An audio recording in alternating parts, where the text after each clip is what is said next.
साथियों, सबसे पहले आप लोगों का जय मूल निवासी। आज मैं आप लोगों को ब्राह्मण हमारे देश का नहीं है, वो यूरेशियन विदेशी है, जिसको अमेरिका के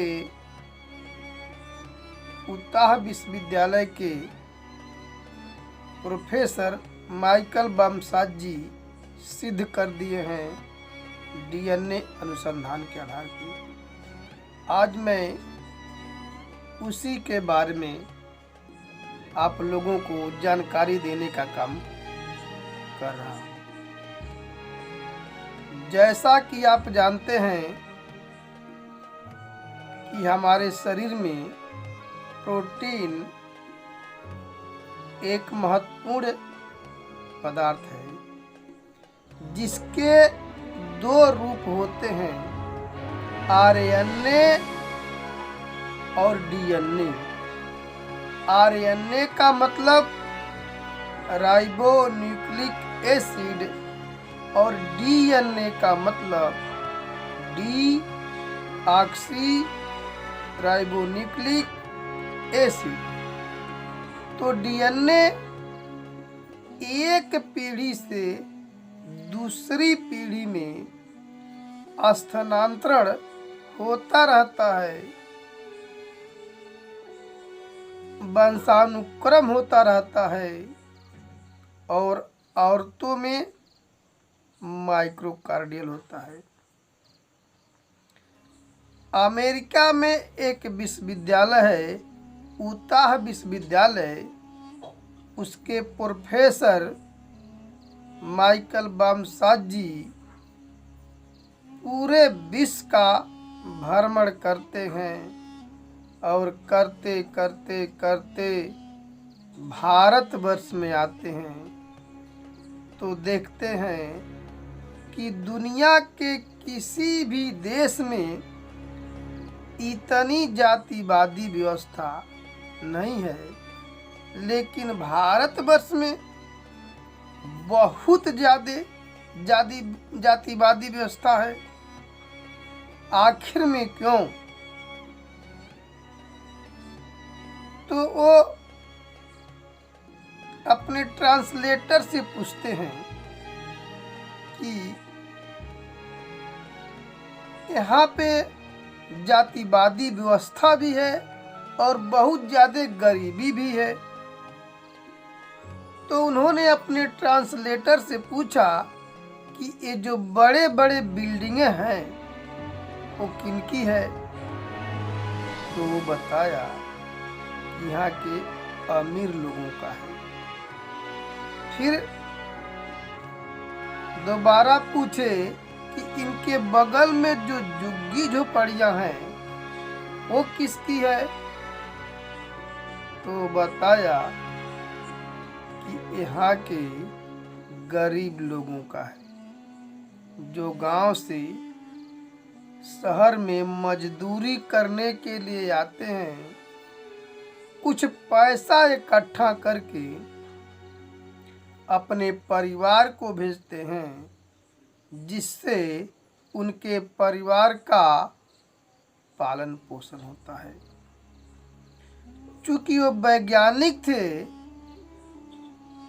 उनके दिमाग में गहरा प्रभाव पड़ा, वो वैज्ञानिक थे, इसलिए वो वैज्ञानिक दृष्टिकोण से सोचे और पुनः अमेरिका जाते हैं, यूएनओ से आदेश लेते हैं कि मैं पूरे विश्व का डीएनए टेस्ट कराना चाहता हूँ।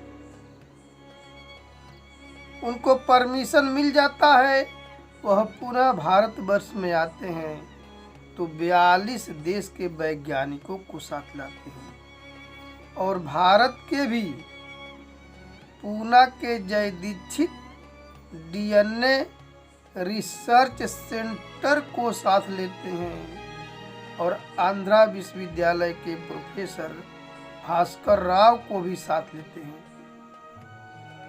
वे भारत के वैज्ञानिकों को इसलिए लिए कि यदि कोई भी डीएनए टेस्ट कराया जाए तो उसको ब्राह्मण गलत साबित न कर सके।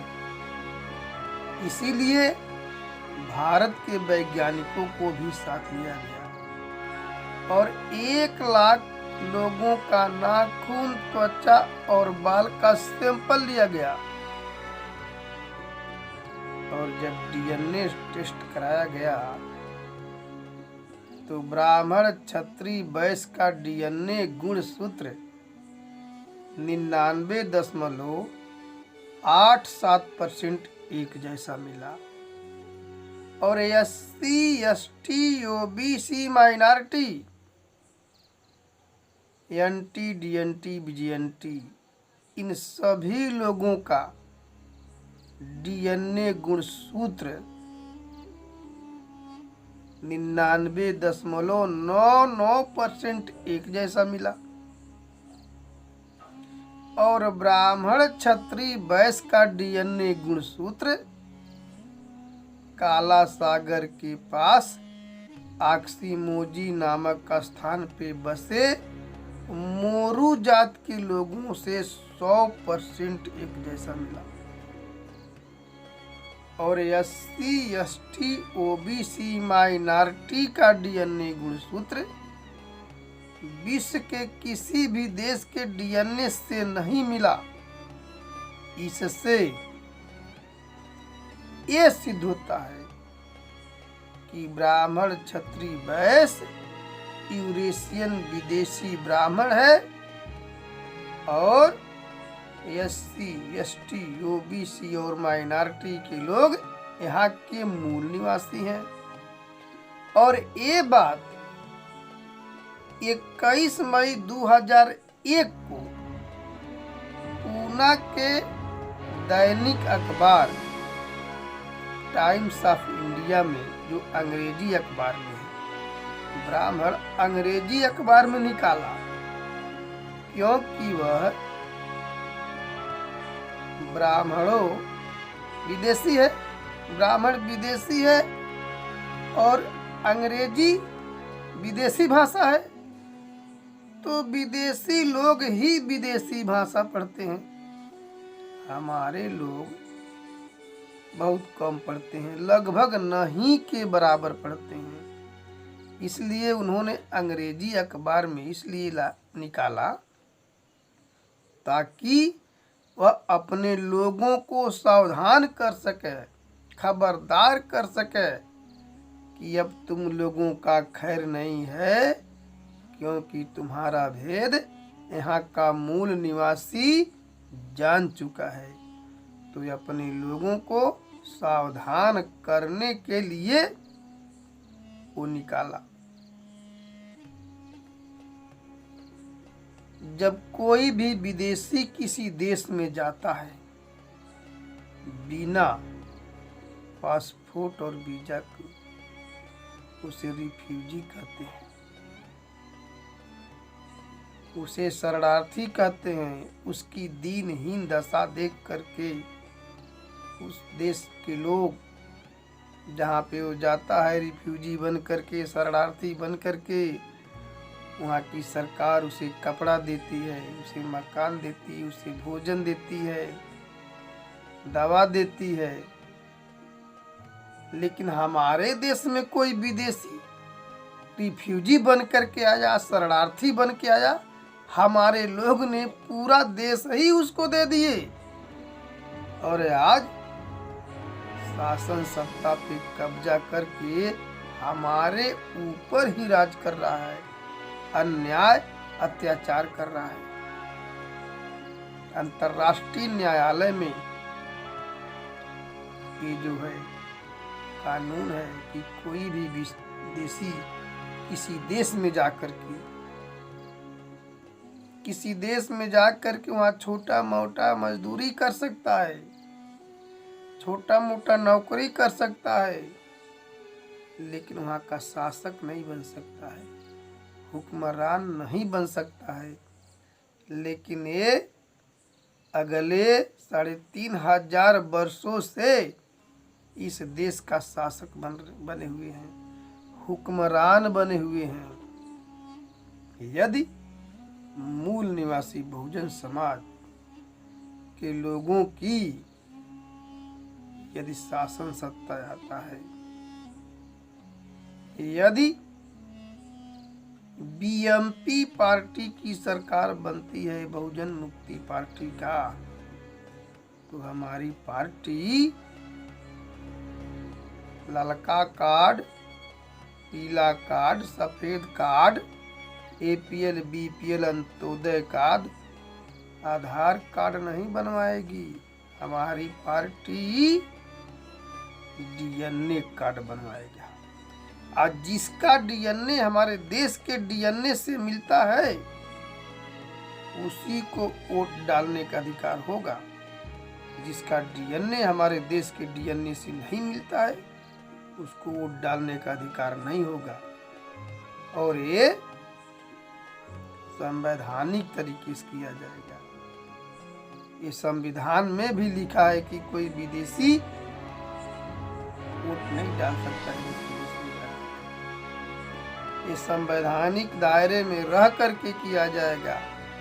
अगर संवैधानिक दायरे में रह करके परिवर्तन करने नहीं दिया तो ब्राह्मण न तो भारत में रह पाएगा, न यूरेशिया जा पाएगा। इसके लिए आंदोलन करना होगा। जब तक हम लोग मूल निवासी बहुजन समाज के लोग एक होकर के आंदोलन नहीं करेंगे, तब तक ये लोग हमारे ऊपर अन्याय अत्याचार करते रहेंगे। अब समय आ गया है। अब ये समय की मांग है। ये देश तीसरी आज़ादी की मांग कर रहा है। इसलिए मेरे मूल निवासी दोस्तों, साथियों, आपसे हमारा करबद्ध प्रार्थना है कि आप जो भारत मुक्ति मोर्चा के द्वारा, वामसेब के द्वारा जो हमारे देश में अपने आज़ादी के आंदोलन की लड़ाई लड़ी जा रही है, उस लड़ाई में, तीसरी लड़ाई में यदि आप लोग तन मन धन से, बुद्धि पैसा समय श्रम हुनर से साथ देते हैं, तो यदि ये लड़ाई हम जीत जाते हैं तो आने वाले इस जनरेशन की ही आज़ादी है। आने वाला जनरेशन हमेशा के लिए आज़ाद हो जाएगा। इसके लिए किसी न किसी को पहल करना ही पड़ेगा। पहले इसलिए नौजवान साथियों से मैं आशा करता हूँ, विश्वास करता हूँ कि आप लोग वामसेब और भारत मुक्ति मोर्चा के द्वारा जो आंदोलन चलाया जा रहा है उसमें साथ सहयोग करें। आप लोगों ने हमारी बात को सुना, उसके लिए धन्यवाद।